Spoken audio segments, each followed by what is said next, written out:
Havendo um número legal, invocando a Deus pela grandeza da pátria e a paz entre os homens, dou por aberta a sessão. Convido o nobre vereador Renato Cinco para proceder à leitura da ata da sessão anterior. Ata da 17ª sessão extraordinária, em 14 de agosto de 2018.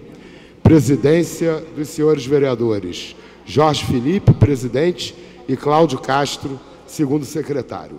Às 14h30, com a presença dos senhores vereadores Luiz Carlos Ramos Filho, Tarcísio Mota, Fernando William, Paulo Pinheiro, Raimon, Leonel Brizola, Cláudio Castro, Chiquinho Brazão, César Maia, Rafael Aloysio Freitas, William Coelho, Marcelino da Almeida, Dr. Jorge Manaia, Leandro Lira, Ítalo Ciba, Tiago Carribeiro, Renato Cinco, Carlo Caiado, Alexandre Esquerdo, Eliseu Kessler, Jair da Mendes Gomes, Val Ceasa, Rosa Fernandes, David Miranda, Zico Bacana, Marcelo Siciliano, Babá, Wellington Dias, Professor Célio Luparelli, Vera Lins, Dr. Carlos Eduardo, Júnior da Lucinha, Tiãozinho do Jacaré, Jorge Felipe, Zico, Dr. Jairinho, Luciana Novaes, Daniel Martins, Otônio de Paula, Rocal, Ulisses Marins, Verônica Costa, Marcelo Ará, Felipe Michel, Jones Moura, Professor Adalmir e Átila Alexandre Nunes, 47, assume a presidência o senhor vereador Cláudio Castro, segundo secretário, e ocupa o lugar de secretário o senhor Leonel Brizola, a convite. Encerra-se a sessão às 16h49. Aprovada a ata, passa-se ao grande expediente. O primeiro orador inscrito é o nobre vereador Paulo Pinheiro, que dispõe de 10 minutos. Senhor presidente do trabalho, vereador Rocal, senhores vereadores presentes. Inicialmente, antes do assunto que eu vou falar, hoje é um dia que parece estar todo mundo numa grande expectativa, um dia importante para o país, todo mundo em Brasília querendo saber se o Lula vai ser candidato ou não, mas mais importante se o Lula é candidato ou não, é que hoje aqui na casa nós temos uma importante figura da casa que faz aniversário, que é o nosso querido Zé Carlos, funcionário da casa, que hoje completa mais um aniversário. Parabéns para ele. Além do Zé Carlos fazer aniversário, não tem nada a ver com o que eu vou falar a seguir, é que eu constantemente digo aqui na tribuna e ali nos microfones, que eu chamo o nosso ex-vereador Messina, eu tenho chamado Messina constantemente de primeiro-ministro. E hoje os jornais mostram que eu estou absolutamente correto. Ele já tomou conta da educação, já tomou conta da saúde e hoje ele acaba de tomar conta também do centro de operações. Está lá no jornal o Globo dizendo isso hoje, jornal Extra, que quem agora comanda o centro de operações, através de uma pessoa que ele vai indicar, é o primeiro-ministro Messina. Mais do que nunca, caminhamos a cada dia para o parlamentarismo aqui no Rio de Janeiro. Agora, menos alegre do que essas conversas iniciais, eu queria aqui a atenção dos vereadores que estão presentes, ou que estão nos seus gabinetes, seus assessores. Eu queria dizer o seguinte: nós tentamos anteontem, com uma representação no Ministério Público, solicitando a imediata ação dentro da possibilidade do Ministério Público para tentar suspender esse gravíssimo problema que se encontra a saúde do Rio de Janeiro, entre tantos outros, a morte de pessoas aguardando vagas no CTI. Por que está acontecendo isso? O prefeito Crivella constantemente diz que não há crise, que é um problema apenas das OS. As OS sempre foram um grande problema, e se ele realmente quisesse resolver, ele mudava o modelo de gestão e acabava com as OS na Prefeitura do Rio, mas não é essa a intenção dele. E o que acontece? Me parece, eu queria até, se fosse possível, que alguém levasse ao prefeito Crivella essas informações que vão ser colocadas aqui, passadas para vocês agora. Eu tenho 2 vídeos que mostram, de quinta, sexta e sábado, que mostram a situação em que se encontra a saúde do município do Rio de Janeiro, independente da atenção básica, independente de CISREG, como está a saúde do Rio de Janeiro, com 2 ou 3 pequenos exemplos. Eu queria que vocês pudessem assistir aí agora. enfermarias inteiras com camas sobrando, em bom estado, mas completamente vazias. Só nessa sala são 4 leitos desocupados. Atrás de mais uma porta, a luz acende e revela a mesma situação. São mais 4 lugares sem nenhum paciente. Nessa outra sala, 1, 2, 3, 4, 5 camas aparentemente novas e os colchões para cima. No centro de terapia intensiva também sobra vaga e alguns setores estão de portas fechadas. Parte do Hospital Ronaldo Gazola, em Acari, virou uma unidade fantasma. Os funcionários desabafam. O que está acontecendo no Hospital de Acari é surreal. Temos um CTI adulto com 18 leitos e 9 desses 18 leitos estão vazios. 9 estão ocupados por pacientes que desceram da clínica médica do próprio hospital porque não recebe paciente de fora. Tem o setor da UI, que é a unidade intermediária, são 10 leitos e só tem 4 pacientes internados lá. A clínica médica também tem vários leitos fechados. Cirurgias que eram eletivas, não faz mais. Leitos fechados no Hospital Ronaldo Gazola. Porque o hospital tem uma grande estrutura e poderia oferecer um grande serviço para a população. A Defensoria Pública do Estado está cobrando explicações. As informações que nós temos é que no Hospital Ronaldo Gazola existe uma ala inteira fechada e essa ala está fechada exatamente por conta da repactuação. Quando o município foi repactuar o contrato de gestão com a organização social, reduziu os serviços, reduziu o valor do contrato, o que fez com que a sala inteira permanecesse fechada. Enquanto isso, as unidades de pronto atendimento, que deveriam ser só a porta de entrada para casos de emergência, acabam acolhendo pacientes graves por muito tempo. Aqui na UPA do Engenho de Dentro, tem família tentando transferência há 17 dias e com 9 ordens judiciais em mãos. Ainda assim, a espera continua. Um médico, todos os dias, ele tenta uma vaga para o meu marido, inclusive do celular dele, porque o telefone da UPA aqui está desligado, não está funcionando. Para ter uma ideia da falta de leitos no estado, a Defensoria Pública do Rio analisou os pedidos de transferência feitos no plantão judiciário em março. Dos 117 pedidos analisados, a maioria era para o município do Rio, de gente que já esperava até 3 dias por uma vaga. 32 pacientes não conseguiram a transferência, mesmo com a liminar. Desses, 17 morreram. É mais da metade. 27 pacientes foram transferidos até 24 horas depois de entrar com a ação. Desses, 13 morreram. É 48%. 29 pacientes foram transferidos depois de 24 horas que foram à justiça. 10 deles morreram. A luta de seu Pedro é para que o mesmo não aconteça com ele. Eu peço ajuda, pelo amor de Deus, me ajudem. Me tire daqui, arruma um lugar para implantar esse marca-passo. Passa o seguinte também, por favor. Esse aqui mostra leitos fechados. Pode passar o seguinte. Leitos fechados. O funcionário porque a prefeitura trabalha, cortou recursos. mas não recebe. O paciente espera o melhor atendimento, mas também não recebe. No Pedro II, em Santa Cruz, só um técnico de enfermagem ficou responsável por 16 pacientes no último plantão. Eu já fiquei no setor com 16 pacientes. Ou seja, se acontecer alguma coisa, eu não vou resolver nada, não tem como. Eu tenho que fazer medicação, eu tenho que observar se o paciente está precisando de alguma coisa. A gente tem que observar tudo. Eu, sozinho, com 16. E no CTI do hospital, não dá nem para contar com os equipamentos. Os monitores da sala vermelha mal funcionam. Às vezes você olha, você pensa que o paciente está vivo, quando você passa, o paciente já está em óbito, já há algum tempo. Porque o monitor ele não é fidedigno, eles não funcionam. O que acontece é que a prefeitura reduziu os repasses para as organizações sociais que administram os hospitais.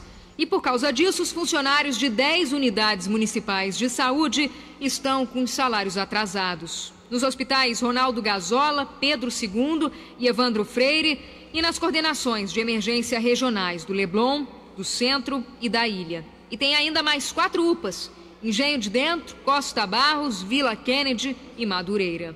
Não tem previsão de pagamento, estamos trabalhando né, com as alas que se encontram fechadas no hospital. Foram reduzidos o quadro de pacientes, não está tendo internação no Hospital Municipal Ronaldo Gazzola. Foram fechadas 2 alas na clínica médica. A gente cuida da saúde das pessoas, mas quem é que cuida da nossa saúde? No Hospital Evandro Freire, na Ilha, acontece o oposto. O hospital está lotado, mas sem pagamento, nem todos os funcionários estão indo trabalhar. Por conta de passagem, então as pessoas já estão começando a faltar, está atrapalhando muito o serviço, as equipes de enfermagem ficam desfalcadas, sobrecarrega quem está conseguindo ir trabalhar. E a gente tem as nossas contas, aluguel, luz, e aí a gente fica aguardando também de pés e mãos atadas. Aqui na Coordenação de Emergência Regional do Centro, a história se repete. Os funcionários me disseram que tem gente que não está vindo trabalhar por conta do atraso no pagamento dos salários. E claro que isso afeta diretamente os pacientes. Segundo a Secretaria Municipal de Saúde, eles estão trabalhando junto com a Secretaria Municipal de Fazenda e com a Casa Civil para tentar regularizar os repasses. Pode colocar o último, por favor. Nós estamos vendo então aí funcionários dizendo que como estão trabalhando, essas unidades fechando leitos, pode colocar, e o atendimento. Dona Regina espera assim, sentada numa cadeira, a realização da cirurgia que precisa fazer no braço. É desse jeito que ela está internada há 15 dias no Evandro Freire, um hospital de referência na Ilha do Governador. O que disseram para a senhora? Para esperar porque vai ser atendida, é isso? Esperar chegar a vez, esperando uma vaga. Quantos dias a senhora está aqui? 15 dias que eu estou indo hoje.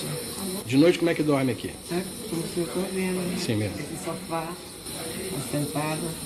Tanto eu como as amigas aqui. Eu tenho que chegar da minha casa, também fico muita dor. Enquanto Dona Regina dorme sentada, esperando vaga para operar, alguns andares acima, várias camas estão vazias, mas ninguém pode usar. A sala está em manutenção, mas acabou o dinheiro para terminar a obra. Estas imagens foram feitas durante uma vistoria da Comissão de Saúde da Câmara dos Vereadores. A organização Sejan, que administra o hospital, e a Coordenação de Emergência Regional ameaça suspender serviços e fechar leitos a partir de amanhã por falta de pagamento. A direção da OS afirma que, devido à gravidade da situação, caso os repasses não sejam feitos, a Sejan vai interromper os serviços de assistência à saúde na coordenação de emergência e no hospital por medida de segurança da população atendida, porque o saldo em caixa não suporta a operação por mais uma semana. O documento tem um cronograma dos atendimentos que serão suspensos a partir de amanhã. Nos próximos 2 dias, serão fechados leitos de clínica médica, cirurgia e ortopedia. Cirurgias de ortopedia serão canceladas. Também serão desativados leitos de UTI com a transferência de pacientes. E até o serviço de emergência será interrompido. A direção avisa que vai encerrar os atendimentos de urgências e de emergências com o total fechamento da porta de entrada das unidades de saúde. O que vocês estão vendo? Acabou? O que vocês estão vendo é uma série de matérias que foram repetidas em jornais, foram repetidas em outras emissoras de televisão, mostrando qual é a situação hoje no Rio de Janeiro. Isto tudo é causado porque uma frase dita pelo primeiro-ministro Messina há 8 meses atrás aqui na Câmara. O pé da fazenda, o pé da saúde é muito maior do que o sapato da fazenda. Se o pé da saúde é maior que o sapato da fazenda, ou aumenta o sapato da fazenda ou corta um pedaço do pé. Eles optaram por isso, por cortar um pedaço do pé da saúde. E isso é o que vem acontecendo, vocês viram aí, os hospitais Pedro II Santa Cruz, Albert Schweitzer em Realengo, Evandro Freire na Ilha, os centros, coordenações de emergência regional do centro da Ilha, UPAs de 4 bairros da cidade, todas.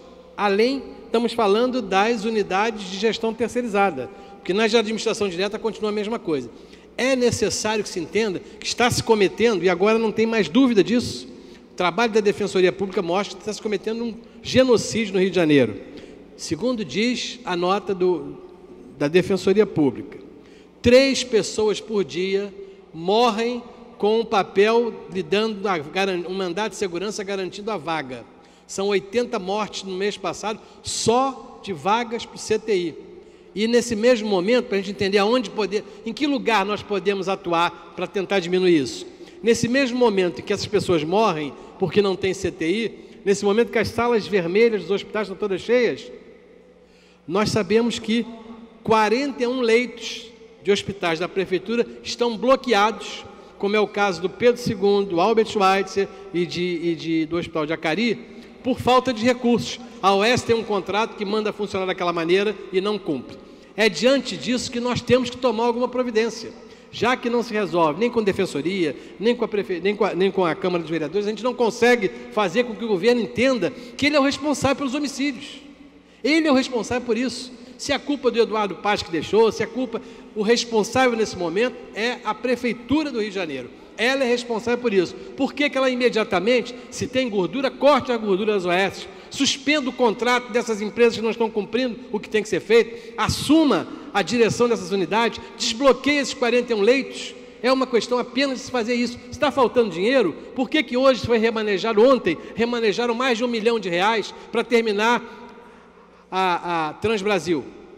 É importante a Transbrasil, mas é melhor pegar esse dinheiro e reabrir os leitos para que ninguém morra. A opção, falta prefeito. Para concluir. Falta alguém que diga o que fazer. Por isso, nós apresentamos essa representação ao Ministério Público, que ele tome atitude, pelo menos para tentar desbloquear esses leitos. Segundo, as comissões de saúde da Câmara, presidida pelo Rafael, e a Comissão de Finanças pela Rosa Fernandes, nós entregamos 2 pedidos de convocação dos secretários de Saúde e da Fazenda, para que venham aqui para nos explicar o que está acontecendo. Porque não adianta mais dar a nota de que a Secretaria de Saúde e Fazenda estão trabalhando para tentar fazer os pagamentos. Não estão matando as pessoas. E agora isso é muito claro. Tudo isso aqui faz parte de um dossiê, de um documento que mostra o que está acontecendo na saúde do Rio de Janeiro nesse momento. Muito obrigado pelo excesso de tempo.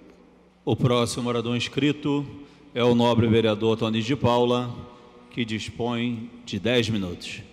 Senhor presidente Rocal, vereador Rocal, senhoras e senhores vereadores, amigos que nos acompanham pela TV Câmara. Senhor presidente, o primeiro assunto que eu quero tratar nesta tribuna é sobre a vinda, a partir do dia 18, daquilo que simbolizou para o povo do Sul, e por que não dizer para todo o povo brasileiro, a síntese do que é o movimento LGBT na tentativa de desconstrução e desmoralização da família brasileira, das crianças, do respeito às crianças e do respeito à fé. Está chegando no Rio de Janeiro a mostra do Museu Queer. Para quem não sabe, este museu, ele é um trabalho feito pela política do movimento LGBT. Quero relembrar o que está inserido no Museu Queer. Algumas artes que de arte nada tem, a não ser afronta, que afronta, por exemplo, a dignidade da criança. Todos lembram das imagens, que eu não vou exibir aqui, mas das imagens de crianças desenhadas, escrita criança viada, por exemplo, ou então da imagem de uma criança em um desenho que está em cima de uma mulher adulta e tendo relação sexual numa rede com esta mulher adulta. Ou a imagem de uma criança com um pote escrito amor e o símbolo do movimento LGBT, que é o arco-íris, nos olhos dessa criança, passando a ideia de que a tentativa do movimento LGBT é que a criança passe a olhar para o mundo com os óculos sob o prisma do movimento LGBT. Não tem apenas isso, senhor presidente. Existem o que eles chamam de arte, por exemplo, que é afronta à fé, o vilipêndio às coisas sagradas, o que é crime de acordo com o nosso Código Penal brasileiro, o vilipêndio daquilo que é sacro, daquilo que é sagrado. Portanto, você tem hóstias, por exemplo, com o nome de órgãos sexuais escrito nessas hóstias. Você tem o Senhor Jesus Cristo representado por um macaco no corpo encenado de alguém que representa Maria. Eu poderia gastar muito tempo falando sobre as aberrações que há nesta amostra do Museu Queer, mas eu gostaria de parabenizar a iniciativa do pastor Silas Malafaia, a iniciativa de sua comunidade em entrar com uma ação no Ministério Público, pedindo para que o Museu Queer, que a visitação fosse classificada. Neste caso, pastor Malafaia pediu para que essa classificação fosse de 18 anos. 18 anos não foi possível, mas o Ministério Público resolveu fazer uma classificação até 14 anos, ou a partir de 14 anos. Bem, senhor presidente, dos males o menor, porque esta iniciativa do pastor Malafaia e de outras organizações que visam a preservação de nossas crianças e o respeito à religiosidade, seja ela qual for, fez com que o Ministério Público impedisse, portanto, que esta aberração estivesse aberta para as nossas crianças. Portanto, viva a cultura, mas viva também o direito e o respeito àquilo que o Código Penal garante, que é a liberdade religiosa e que é o respeito àquilo que é sagrado. Se não é sagrado para o outro, e se é sagrado para um, então que isso seja respeitado. Viva também o direito de nossas crianças de não serem ultrajadas e de não serem tratadas como viadas, de não serem tratadas como prostitutas, não é? Conforme a arte ou aquilo que se diz arte, mas que é lixo, que é esgoto do Museu Queer, está sendo apresentado e vai ser apresentado, infelizmente, aqui no Rio de Janeiro. O segundo tema que me traz a esta tribuna, senhor presidente, é para falar sobre a nova polêmica envolvendo o presidenciável Jair Messias Bolsonaro.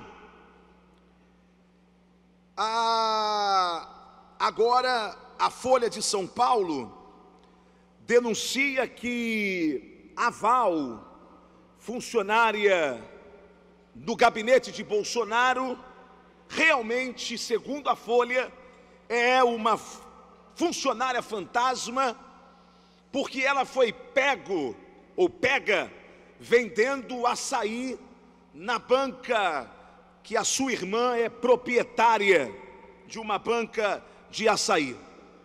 Portanto, eu sugiro que, mediante a esta denúncia da Folha, Bolsonaro peça perdão ao povo brasileiro. Ele tem que pedir perdão por complementar a renda de uma senhora que vende açaí na barraca de sua irmã, senhora essa que eles, Bolsonaro e Dona Val, têm um relacionamento há muito tempo. dando a essa senhora dinheiro público para ela fazer localmente a sua política. Sim, Bolsonaro deveria então pedir perdão ao povo brasileiro por isso. Mas eu pergunto, por que a imprensa não cobra de Lula, por exemplo, que está preso, para que constitua Fernando Haddad para, por exemplo, pedir perdão ao povo brasileiro pelos anos de aparelhamento do Estado que produziu a maior dilapidação do patrimônio nacional que esse país já presenciou? Porque a mesma Folha de São Paulo não cobra de Alckmin que ele explique ao povo brasileiro qual o seu real envolvimento no mensalão do PSDB, qual o seu real envolvimento no desvio de verbas públicas da expansão do metrô de São Paulo, e qual é o seu real envolvimento do desvio da merenda escolar patrocinada pelo seu partido. Por que a Folha de São Paulo também não é voraz em questionar por que o marido de Marina Silva, que se diz defensora da natureza, responde à justiça pelo crime de desmatamento? Por que a Folha de São Paulo não toca mais no assunto das investigações dos esquemas de propina da Lava Jato, de um tal de Sardinha, que segundo as investigações seria o codinome de Ciro Gomes?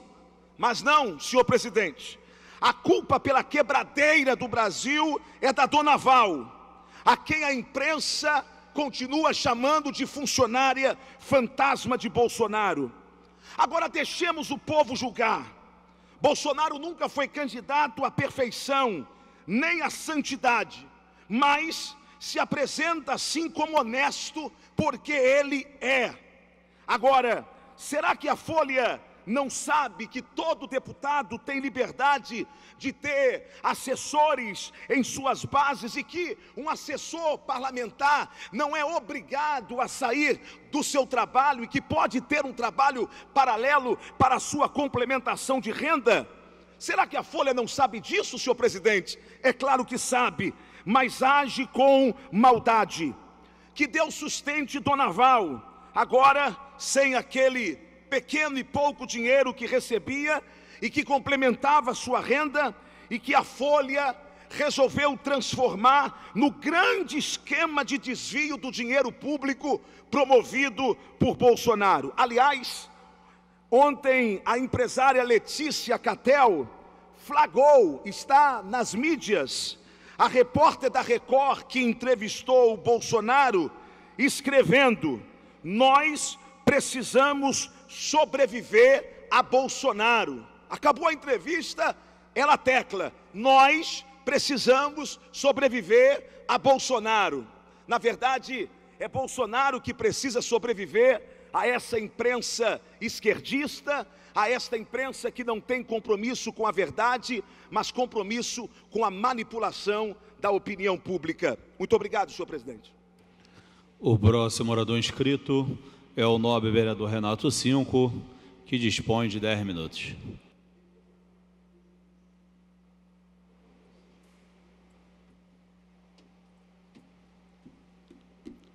Senhor presidente, senhores vereadores, senhoras vereadoras, senhores e senhoras, o Jornal Extra, na coluna da jornalista Berenice Seara, publicou no último dia 10: Câmara quer mudar a regra de eleição em caso de impeachment do prefeito.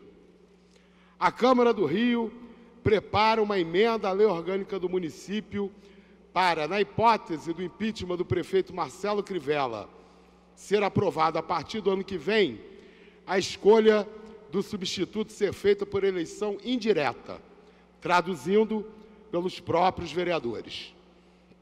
A desculpa vai ser igualar a lei municipal às constituições estadual e federal, que já prevêem eleição direta se o afastamento do presidente ou governador sem vice acontecer nos 2 primeiros anos de mandato. indireta, se o impeachment acontecer nos 2 últimos anos. A Lei Orgânica do Rio diz atualmente que só cabe aos vereadores escolher o substituto do prefeito se o afastamento acontecer no último ano de governo. Mas os nobres não querem esperar isso tudo para tomar a prefeitura de vez. Bom, senhor presidente, senhores vereadores, senhoras vereadoras, o que está escrito nessa nota aqui da Berenice Seara é que está se conspirando nessa casa contra a soberania do povo do Rio de Janeiro. A Constituição Federal e Estadual, que determinam eleições indiretas a partir do 3º ano, no caso de vacância, do presidente e vice, ou do governador e vice, não obrigam a Lei Orgânica do município a seguir o mesmo caminho. E a Lei Orgânica do município estabelece eleições indiretas apenas a partir do 4º ano, no último ano de mandato, se houver vacância do cargo de prefeito ou de vice-prefeito. Então, não há necessidade de adequar a Lei Orgânica à Constituição Estadual e Federal. A Lei Orgânica pode, sim, dar mais poderes para o povo do que a Constituição Estadual ou Federal deu. Nós temos que discutir as coisas como elas são. O que se está debatendo aqui é tirar o poder do povo do Rio de Janeiro de escolher o prefeito diretamente, em caso de vacância da prefeitura e da vice-prefeitura no 3º ano de mandato. Não é um golpe apenas contra o prefeito Marcelo Crivella. É um golpe contra o povo do Rio de Janeiro. É ao povo do Rio de Janeiro que se quer retirar o direito de eleger diretamente o prefeito. E o pior é que a gente sabe que o objetivo de fazer isso é tomar a prefeitura de assalto. Nós pedimos o impeachment do prefeito Marcelo Crivella. Nos reunimos aqui no dia 12 de julho para votar o impeachment do prefeito Marcelo Crivella. E o que a gente escutava nesses corredores é que o pedido de impeachment não seria aceito porque teriam novas eleições. E aí os vereadores têm medo dos seus interesses não serem contemplados em caso de eleição direta para prefeito. E aí ficou no ar a questão. Bom, mas quando a decisão do afastamento do prefeito implicar em eleição indireta, o prefeito cai. E aí querem antecipar as eleições indiretas para derrubar o prefeito, mas não para dar o poder do povo de escolher o novo prefeito, para usurpar o poder do povo de escolher um novo prefeito. Eu acho que o prefeito Marcelo Crivella deve ser afastado. Votei a favor do processo de impeachment. Ele desrespeitou o Estado laico, se utilizou do seu poder de prefeito para beneficiar as igrejas que o apoiaram nas eleições. Isso é grave, isso é motivo de afastamento do prefeito. Mas, até o 4º ano de mandato, eu vou defender ardorosamente que, se o prefeito for afastado, o povo do Rio de Janeiro tem que escolher o novo prefeito para essa cidade. Mudar a regra do jogo para tirar o poder do povo e entregar para 51 vereadores é um golpe contra a soberania popular. É um golpe. Não é um golpe contra o prefeito Marcelo Crivella. É um golpe contra a soberania do povo do Rio de Janeiro. Ora bolas, se a nossa lei orgânica é mais democrática do que a Constituição Federal, é mais democrática que a Constituição Estadual, e não é obrigada a se submeter nesse quesito ao que está determinado pelas duas Constituições, por que nós vamos voltar atrás? Por que retirar esse direito do povo e entregar para os vereadores? dizer que é para adequar a Constituição, quando essa adequação não é obrigatória, é ofender a inteligência do povo do Rio de Janeiro. Eu estou fazendo essa intervenção aqui para chamar a atenção da população do Rio de Janeiro para o que está sendo tramado nessa casa. E eu confirmei com alguns vereadores, e me responderam que sim, temos que adequar a lei orgânica à Constituição estadual ou municipal. Querem adequar a lei orgânica aos interesses daqueles vereadores e daquelas vereadoras que querem ter o poder de usurpar do povo do Rio de Janeiro o direito de escolher quem seria o prefeito em caso de afastamento do prefeito Marcelo Crivella no ano que vem. Precisamos de mais democracia e não de menos democracia no nosso país. Eu já falei aqui várias vezes, eu não gosto do instrumento do impeachment. O instrumento do impeachment abre caminho para o casuísmo dos parlamentos. Acho que caso o impeachment fosse aprovado em qualquer esfera, deveria ser convocado um referendo popular para o povo soberanamente decidir se confirma ou não o afastamento do chefe do executivo determinado pelo parlamento. Aliás, melhor do que isso, eu defendo o direito de revogabilidade de mandato, chamado por alguns de recall, que é o direito do povo, através de abaixo-assinado, convocar o referendo para confirmar ou não o mandato do executivo. Caso previsto, por exemplo, na Constituição da Venezuela e previsto também na Constituição do Estado da Califórnia, nos Estados Unidos. O Arnold Schwarzenegger, quando foi eleito governador da Califórnia, estava disputando uma eleição a partir da revogação popular do mandato do governador anterior. Então, exemplos do instrumento da revogabilidade de mandato existem pelo mundo. Se o povo é soberano para eleger o chefe do executivo, creio que o povo deve ser soberano para retirar o chefe do executivo, e não o parlamento, que pode muitas vezes votar em função de seus interesses mesquinhos e não de acordo com os interesses da população. Então, povo do Rio de Janeiro, vamos ficar atentos, não podemos deixar prosperar nessa casa um projeto de lei, aliás, um projeto de emenda à lei orgânica que tenha como objetivo diminuir a democracia na nossa cidade, diminuir a soberania popular. Queremos que a lei orgânica avance, estabeleça a revogabilidade de mandato. Não podemos aceitar que a lei orgânica retroceda, retirando do povo o direito de escolher diretamente, no terceiro ano de mandato, o substituto, em caso de vacância, da prefeitura e da vice-prefeitura. Muito obrigado. O próximo orador inscrito é o nobre vereador Antônio de Paula, que dispõe de 10 minutos.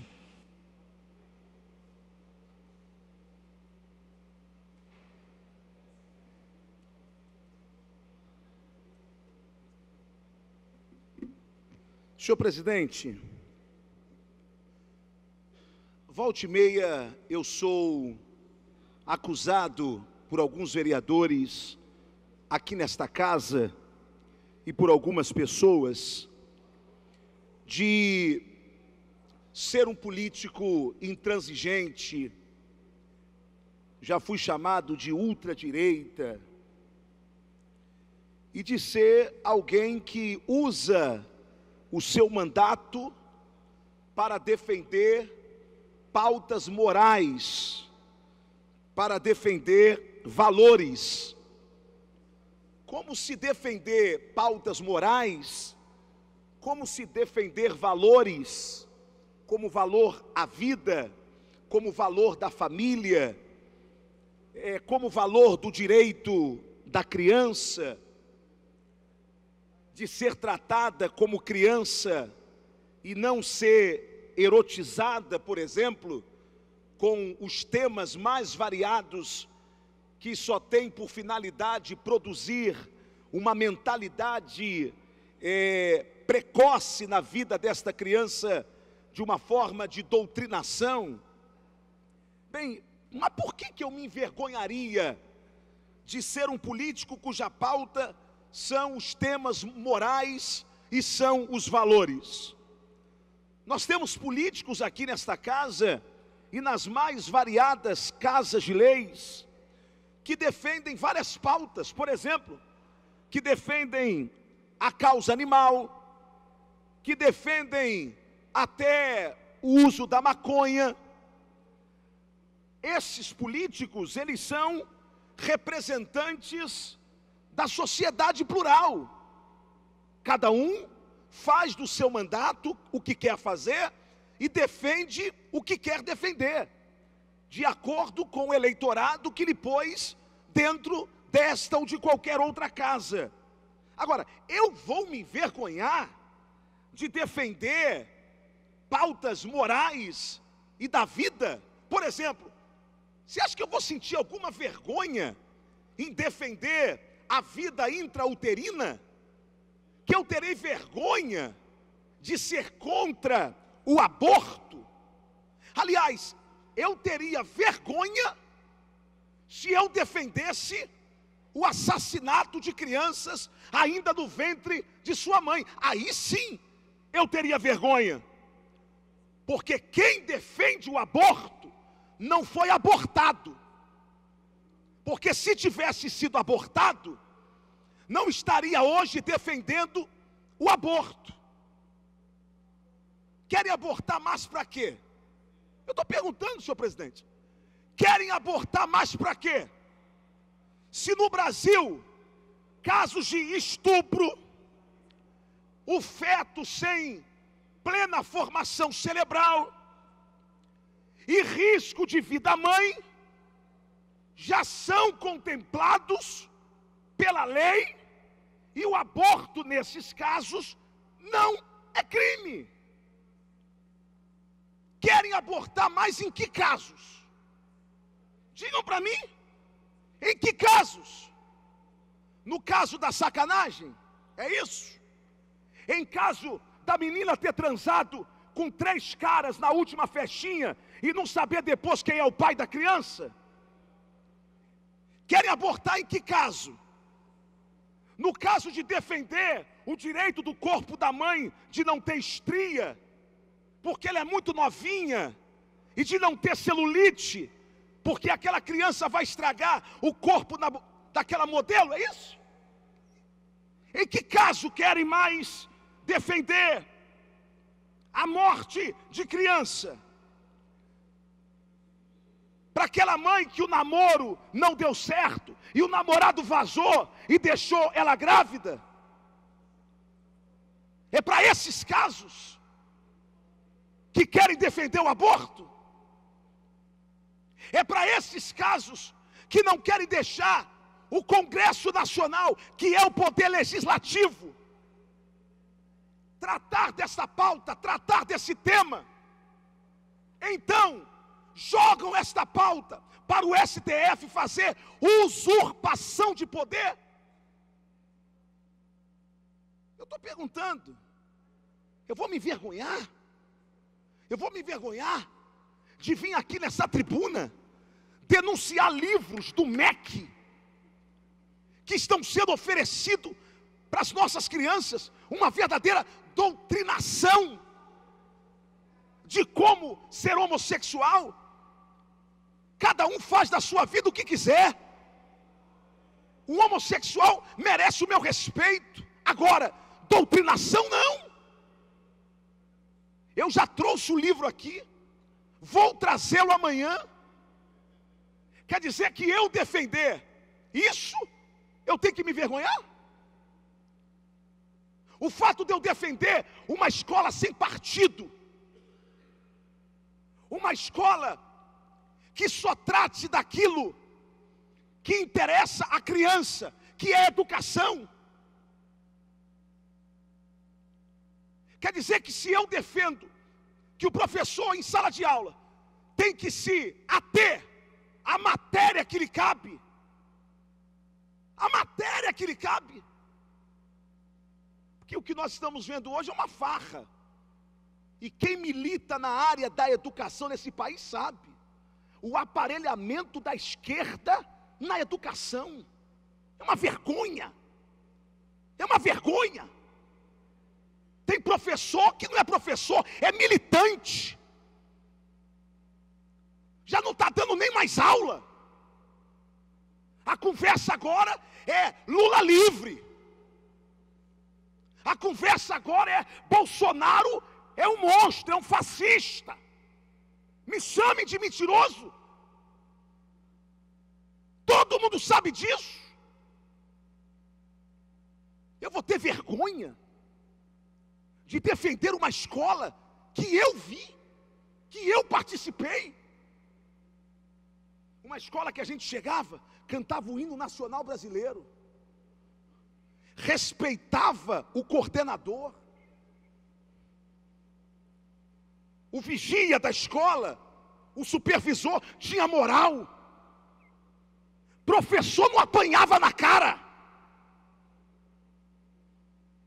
professor não precisava entrar em sala de aula para bater boca com aluno. Tudo isso produzido pela escola com partido, tudo isso produzido pela esquerda. A esquerda que quer denunciar Bolsonaro, mas não sobe aqui para afirmar que Maduro é o maior ditador da América Latina. Que querem passar para a gente a ideia de que Maduro é eleito democraticamente. É brincadeira não. De que a Venezuela não está do jeito que está por causa do Chaves, da política esquerdista, da política ditatorial de Maduro. Ela está do jeito que está por causa dos Estados Unidos. É os Estados Unidos. Então, peraí, meu irmão. Peraí. Eu vou me envergonhar? Quem tem que se envergonhar são eles, que estão tentando remar contra as tradições do povo brasileiro, que estão tentando bater de frente contra a base que formou essa civilização, que é a base judaico-cristão, e nós não estamos falando de religião, estamos falando de princípios morais, que quando uma sociedade perde, ela se perde, porque não se tem limite para nada. Aí depois, hipocritamente, eu sou acusado de vir aqui falar que a Anitta não pode ter um programa para criança, porque existem pautas muito mais importantes no Rio de Janeiro do que a Anitta fazer ou não fazer programa de criança. Aí amanhã nós vamos discutir gravidez na menor idade, gravidez precoce. Mas claro, olha o modelo de nossas crianças, olha o modelo de nossos filhos. A tia Anitta agora é modelo para as nossas crianças, é isso. Então, senhor presidente, eu não me envergonho. Vou subir aqui, vou falar 1, 2, 3, 4, 5, 6, 7 vezes. 7 vezes, 10 vezes. Agora, quem não gostar, faz assim. Pior que não faz. Me acompanha, me vê, reclama, mas quer saber o que eu falei. Então, me suportem.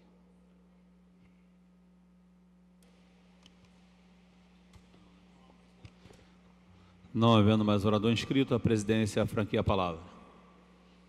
Não havendo quem se manifeste, a sessão fica suspensa até às 15h40. Está suspensa a sessão.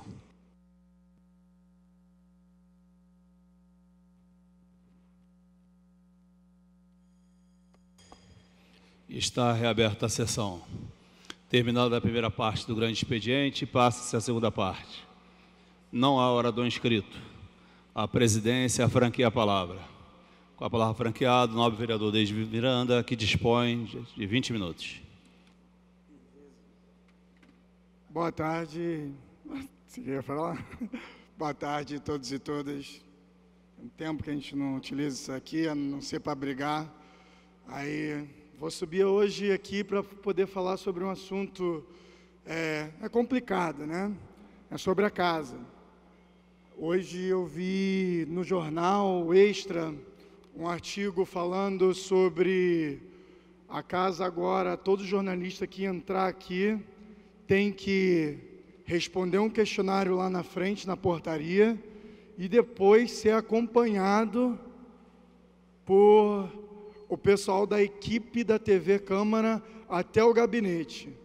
Logo depois disso, tem que informar o tempo e período que o jornalista vai permanecer na casa, e os jornalistas não podem sair andando dentro dessa casa aqui, que é a Casa do Povo. Bem complicado isso, né? Eu, com formação jornalística, eu acho que isso é uma perseguição ao jornalismo, aqui dentro dessa casa. O que a gente tem de tanto, com tanto medo para esconder, que a gente não quer os jornalistas entrando aqui? Eu quero mais é que os jornalistas entrem aqui, investiguem aqui. Isso aqui é uma casa do povo. Os jornalistas têm que ter acesso a essa casa, têm que ter acesso aos vereadores, têm que ter espaço para questionar as coisas que são feitas aqui, e não precisam de um guarda, de uma mordaça, para poder ficar andando pela Câmara.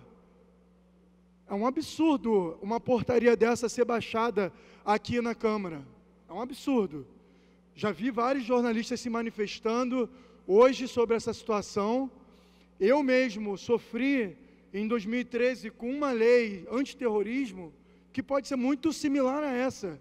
Eu estava com material jornalístico, me prenderam, pegaram esse material jornalístico meu e falaram que era por causa de uma lei. E se jornalistas agora vão começar a entrar aqui, e se eles fizerem uma filmagem nos meios dos corredores aqui e não informarem lá, essa casa aqui vai tomar o material jornalístico desses jornalistas? Isso começa a abrir precedentes que acabam com a democracia. Eu acho que isso é muito complicado para a gente poder deixar coisas assim acontecer aqui nessa casa. Fechando esse assunto, queria falar sobre um assunto um pouco mais complicado. Hoje eu vi um artigo no Globo também, falando sobre esse ano foi o ano que os policiais mais mataram, nos últimos, acho que 26 anos. A gente nem acabou o ano, e as estatísticas já estão alarmantes. A gente pode apontar, fazendo uma análise no que deve estar acontecendo nesse sistema estrutural que a gente tem, mas eu gostaria de começar com um dos pontos. Nós não temos governo no Estado. Nós não temos governo no Estado, e sem uma liderança, a Polícia Militar e a Polícia Civil, elas são organizações que acabam ficando autônomas, que vão fazendo as suas próprias lideranças da forma que elas sabem fazer. A gente vê que não existe muita punição dentro do que acontece da violência policial no estado do Rio de Janeiro. Isso é muito complicado. A gente vê também os altos índices de desemprego no nosso estado. O estado está falido, está quebrado. Os políticos todos corruptos, ou sua maioria. É muito complicado quando a gente vê números assim, mas a gente sabe onde esses números estão. A gente sabe onde são as chacinas que acontecem no estado do Rio de Janeiro. São nas periferias, são nas favelas. Lá que o tiro tem lugar certo, tem corpo certo, o corpo preto, o corpo negro. É lá que acontecem todas as chacinas. É lá que a polícia pode matar e subir da forma que quiser. Hoje nós temos os números mais alarmantes.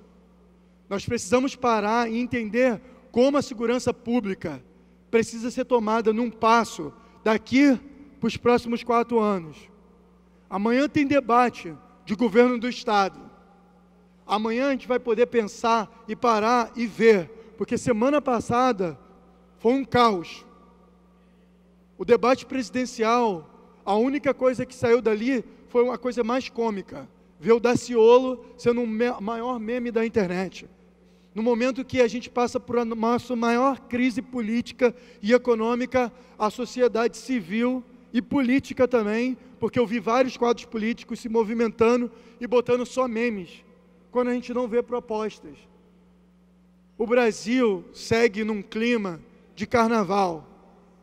Esse carnaval onde a gente senta, critica um lado, critica o outro, e nada de propostas reais seguintes para a gente tomar a retomada, né, do emprego, da economia crescendo. O Brasil surfa numa grande onda de memes, de grande onda de risadas, e eu não sei aonde a gente vai chegar se a gente continuar desse jeito. Amanhã tem debate do governo do Estado, e eu espero que os senhores e senhoras prestem atenção. O caminho para a gente conseguir retomar o crescimento econômico, crescimento de empregos, a segurança urbana, começa com a política. Se a gente não tiver uma política afiada e souber em quem a gente vai estar votando, se a gente não prestar atenção no debate amanhã e ter uma consciência e uma decisão lá em outubro, o nosso futuro está fardado. O crescimento da violência está exuberante, está crescendo a cada momento, a cada mês, do desemprego também, e a falta de representatividade também. Então, chamo os senhores também para poder prestar atenção nesse assunto. Muito obrigado. Não tendo sido utilizado todo o tempo pelo orador, a presidência franqueia a palavra. Não havendo quem se manifeste, a sessão fica suspensa até às 16 horas. Está suspensa a sessão.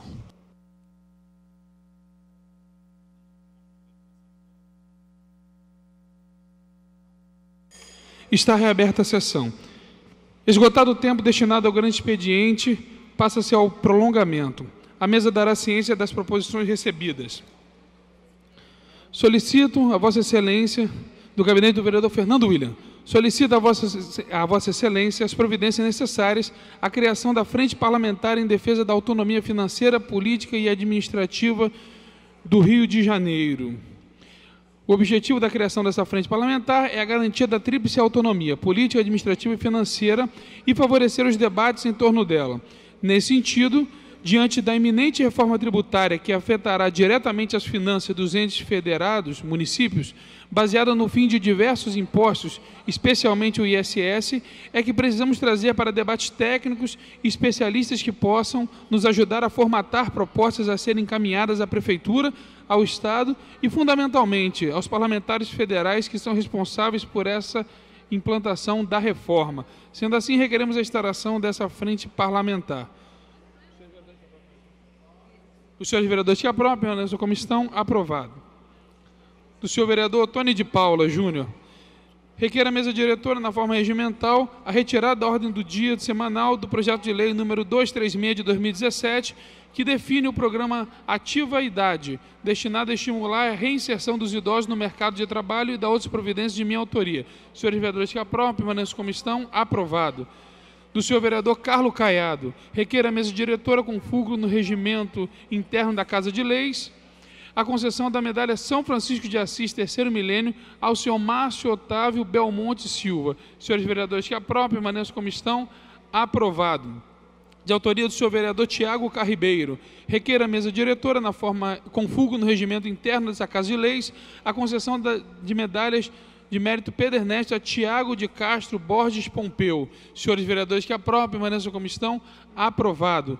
De autoria do senhor vereador Leonel Brizola, requer a mesa diretora, na forma do regimento interno dessa Casa de Leis, a concessão do conjunto de medalhas Pedro Ernesto à agência Bafafá. Senhores vereadores que aprovam, permanecem como estão, aprovado.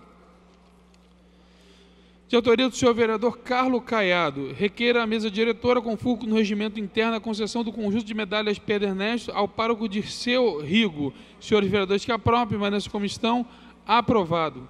de autoria do senhor vereador Fernando William. Requer a mesa diretora, com fulcro no regimento interno, a concessão do conjunto de medalhas de mérito Pedro Ernesto, pós-mortem, a Valdomiro Costa Pinto, pai baiano, 1928 a 2007. Senhores vereadores que aprovam, permaneçam como estão. Aprovado.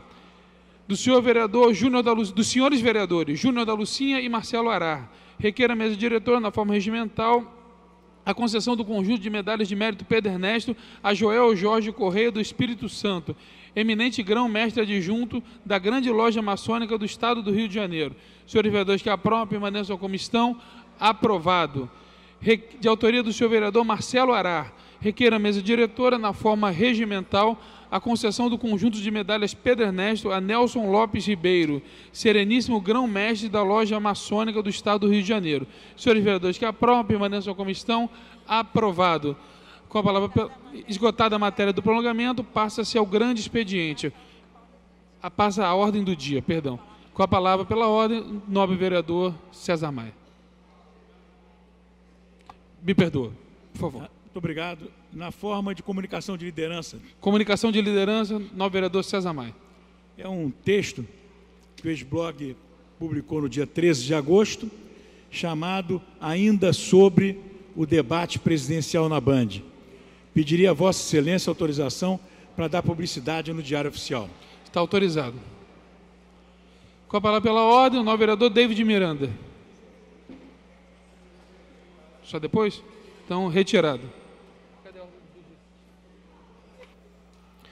Em tramitação especial em regime de urgência em discussão única. Veto total aposto pelo Poder Executivo ao projeto de lei número 4.465 de 2015, de autoria do vereador Leonel Brizola, que inclui na lei 5.242 de 17 de janeiro de 2011 a Inverta Cooperativa de Trabalhadores em Serviços Editoriais e Noticiosos Limitados como de Utilidade Pública. Com a palavra pela ordem, o vereador David Miranda. Para adiar por uma sessão. Solicitado o adiamento por uma sessão. Senhores vereadores que aprovam, permaneçam como estão. Aprovado.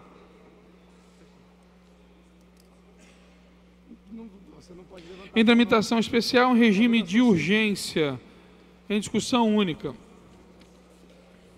Veto total aposto pelo Poder Executivo ao projeto de lei número 2027 de 2016, de autoria dos vereadores Átila Nunes e Zico, que declara patrimônio cultural de natureza imaterial do povo carioca a festa de São Cosme e São Damião no dia 27 de setembro. Com a palavra pela ordem, vereador David Miranda. Para adiar por uma sessão. Solicitado o adiamento da matéria por uma sessão. Senhores vereadores que aprovam, permaneçam como estão. Aprovado. Em tramitação especial, em regime de urgência em discussão única. Veto total aposto pelo Poder Executivo ao projeto de lei número 229 de 2017, de autoria da vereadora Rosa Fernandes, que dispõe sobre o acesso eletrônico aos contra-cheques e às declarações anuais de rendimentos pelos servidores e empregados públicos, ativos, inativos e pensionistas dos poderes executivo, legislativo municipais, incluindo o Tribunal de Contas do município. Com a palavra pela ordem, vereador David Miranda. Para adiar por uma sessão. Solicitado o adiamento da matéria por uma sessão.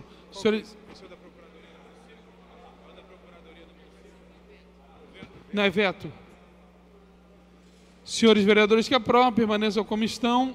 Aprovado.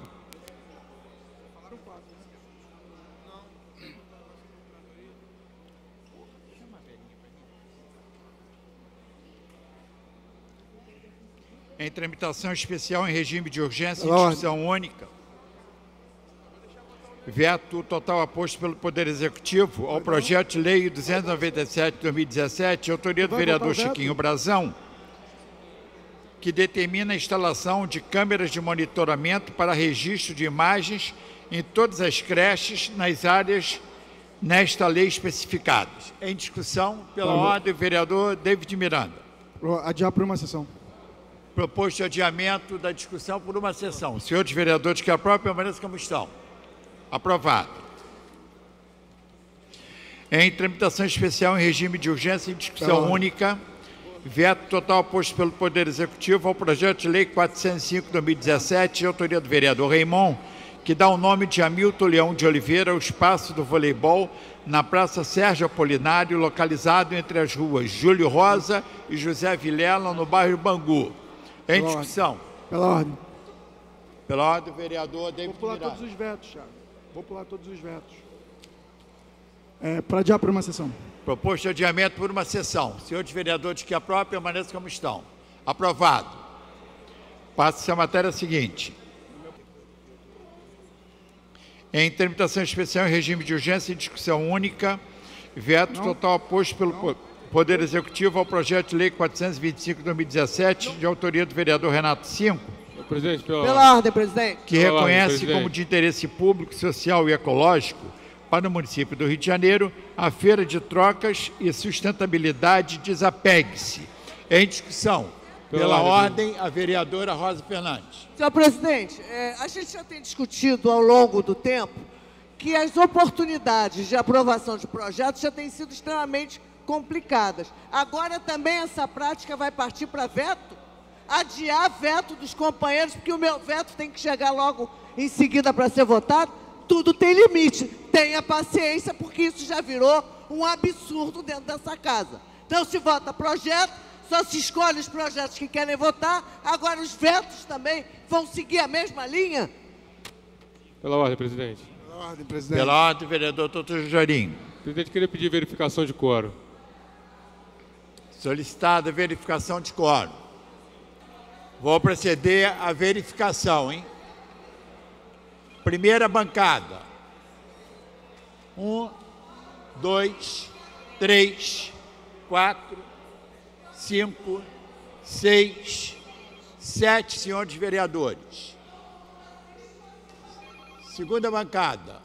1, 2, 3 senhores vereadores. Quarta bancada. Terceira bancada, 1 vereador. Quarta bancada, 1 vereador. 2. Mesa, 1.